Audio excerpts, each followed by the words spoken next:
BJP के हनुमान चिराग पासवान यूं तो बीजेपी के साथ गठबंधन में हैं, लेकिन गठबंधन धर्म निभाते हुए नजर नहीं आ रहे हैं।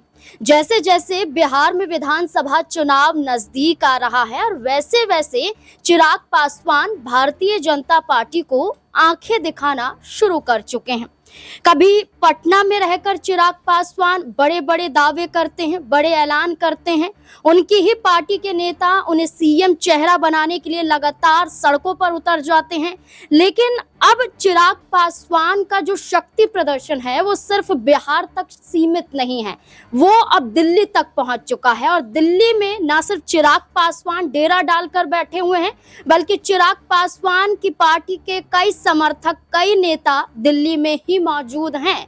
तो क्या बिहार में चुनाव से पहले सीट शेयरिंग को लेकर बड़ा खेल हो सकता है? और क्या चिराग पासवान की मांगे भारतीय जनता पार्टी को मुश्किलों में डाल सकती हैं और नीतीश कुमार की कुर्सी पर भी खतरा बन सकता है? तमाम सवाल यहां पर बनते हैं, लेकिन चिराग पासवान से जुड़े हुए सवालों को लेकर चर्चा करते हैं। हमारे साथ हमारे वरिष्ठ सहयोगी अमन सर जुड़ चुके हैं। सर, चिराग पासवान की अब मांग है और पार्टी की भी मांग है कि कम से कम हम 40 सीटों पर दावा कर रहे थे कि हमें 40 सीटें तो चाहिए ही चाहिए, लेकिन अब चिराग पासवान का कहना है कि कम से कम 20 से 25 सीटों के लिए हमने उम्मीदवार तय कर लिए हैं। ये सीटें तो हमें कम से कम दी जाएं। और ये माना जा रहा है कि जिन सीटों को लेकर चिराग पासवान आगे आए हैं, इस पर जेडीयू और बीजेपी के विधायक पहले से ही हैं। और दूसरी तरफ एक राज्यसभा सीट की भी मांग चिराग पासवान कर रहे हैं। तो क्या भारतीय जनता पार्टी उनकी इन मांगों के साथ सहमत दिखाई देगी? देखिए, चिराग पासवान लगातार अपने बयानों को लेकर बीते 3-4 महीने सुर्खियों में बने हुए हैं, क्योंकि कभी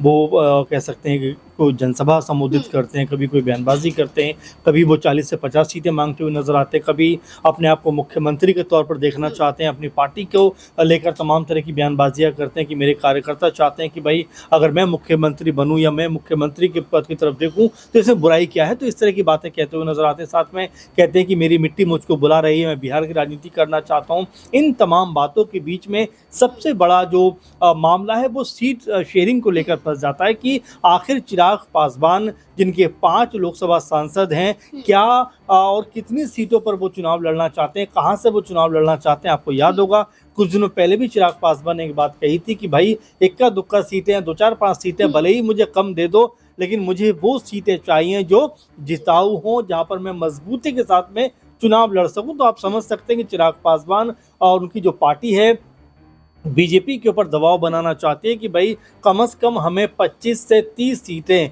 या यूँ कहा जाए कि लगभग 25 के आसपास सीटें भी अगर मिलें तो वो ऐसी मिले जहां पर हम ताकत के साथ में चुनाव लड़ सकें। सिर्फ ऐसा ना हो कि जहां हमारा कोई वोट बैंक ही ना हो, कोई जनाधारी ना हो, तो खाली गिनती के लिए हमें आप सीटें मत दीजिए। इसीलिए अब लग रहा है कि चिराग पासवान अपने पक्ष में एक हवा बनाना चाहते हैं। दिल्ली में तमाम बीजेपी के नेताओं से मुलाकात कर रहे हैं, बिहार में उनके तमाम सारे जो नेता हैं वो तमाम तरह की बयानबाजी करते हुए नजर आ रहे हैं। कुछ दिनों पहले मैं टीवी डिबेट सुन रहा था, तो उसमें भी ये बात कह रहे थे उनके प्रवक्ता कि अगर बीजेपी चाहे तो चिराग पासवान बिहार के मुख्यमंत्री बन सकते। तो आप जरा सोचिए कि पूरी एलजेपीआर की जो सोच है वो सोच कहीं ना कहीं यहाँ पर आकर टिक जाती है कि अगर बिहार को कोई चेहरा बदलना पड़े, यानी जो नीतीश कुमार है उनके अलावा कोई चेहरे की तरफ देखे, तो वो सिर्फ और सिर्फ चिराग पासवान होने चाहिए। बिल्कुल, अब दशहरे के बाद तय किया जाएगा, सीट शेयरिंग को लेकर फैसला होगा। अब देखना होगा कि क्या चिराग पासवान के इन मांगों के साथ भारतीय जनता पार्टी अपनी सहमति जताती है या फिर